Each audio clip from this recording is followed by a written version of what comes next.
I didn't pull over because I'm a hero.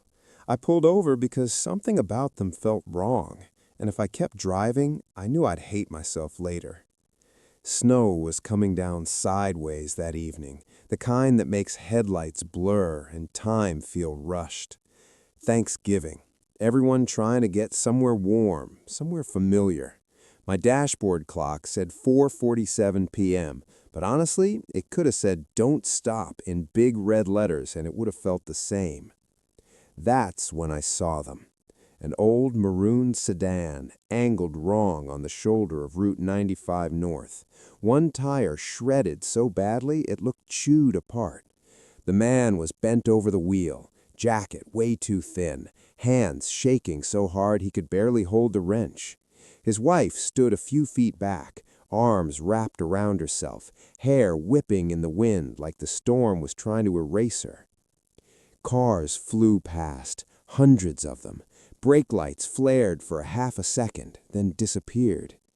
You know that feeling, that moment where you think, someone else will help, and then you don't look back.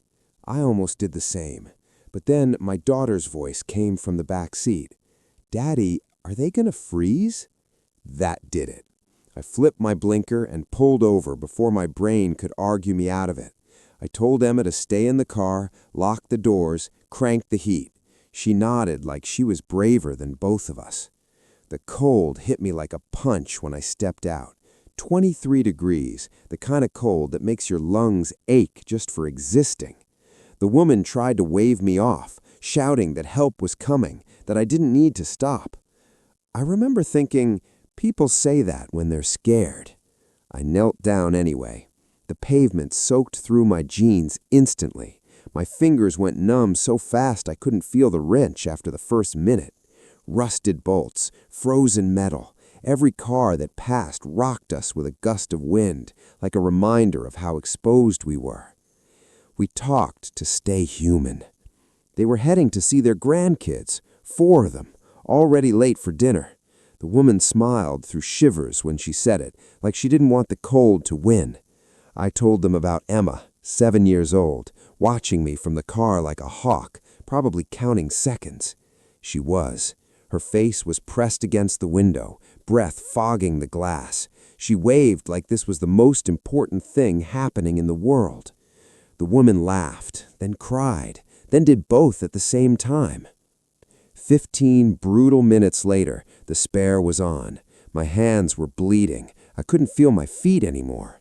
The man tried to pay me, fumbling with his wallet like it was an apology.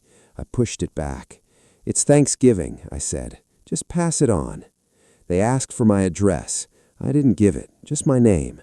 I wanted them warm, that was it. As I was leaving, Emma rolled down her window before I could stop her and held out a crumpled piece of paper, a drawing she'd made that morning. Stick figures with huge smiles, a broken car with X's for eyes, purple crayon letters that said, "Emma and Daddy help people." The man stared at it like it was something sacred. I drove away thinking that was the end of it. A week later, life was exactly the same. Leaky roof, buckets in Emma's room, school lunches, homework, a divorce that still felt like it was draining me in slow motion. I tutored high school math for $28 an hour and stretched every dollar like it owed me money. We weren't rich, but Emma was happy, and that felt like enough. Then my phone rang. Tuesday morning, 8:43 a.m. My mom never calls at that hour unless something's wrong. Her voice was shaking. She didn't explain. She just said, "Turn on the TV, now." I did, and my knees almost gave out. There they were, the same couple, only not the same at all. Tailored suits, studio lights, calm smiles, the kind of presence you feel through a screen. The caption at the bottom made my stomach drop. Former Senator William Harrington and wife break silence. Senator.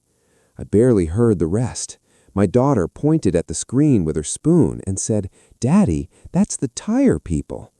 The man spoke about kindness, about cynicism, about how hundreds of cars passed them. Then he held something up. Emma's drawing.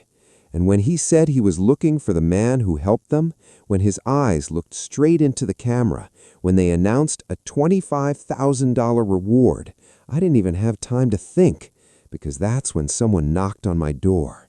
Not a friendly knock, not a neighbor knock, the kind of knock that changes the air in a room. Two men in dark suits stood outside, an SUV idling behind them. They knew my name before I said it. They knew my address. They knew about Emma. And they said the senator wanted to see me.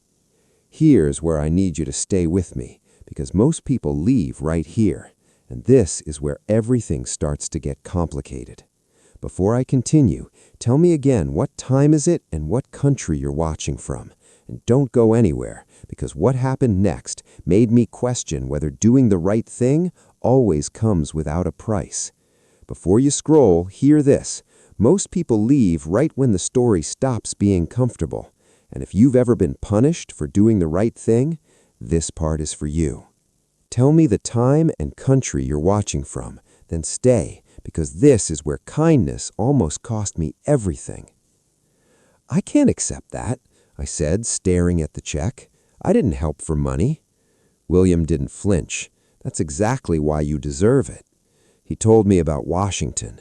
22 years of favors, handshakes, people always wanting something. Then Margaret spoke quietly. This wasn't charity, it was gratitude. That's when Emma walked back in, holding a necklace. Mrs. Margaret has a picture of her daughter. She was pretty. The room went still. Their daughter died years ago. Drunk driver, 5-year-old son waiting at home. After that, William said, nothing mattered anymore. Politics felt hollow. Life felt finished. We were heading to see our grandkids that day, Margaret whispered, and you got us there. So I took the money, not because I wanted it, but because saying no felt cruel. By nightfall, the story exploded. News, social media, strangers calling me a hero. Then my ex-wife called. Emma deserves half. By the next morning, I was being sued. Tabloids painted me as a broke dad who didn't deserve kindness. Parents complained. My life unraveled fast. That's when William called again, and his voice wasn't gentle anymore. People don't get punished for doing the right thing, he said, not on my watch. 2 days later, the lawsuit vanished. But that wasn't the real twist. The real one came after. Stay.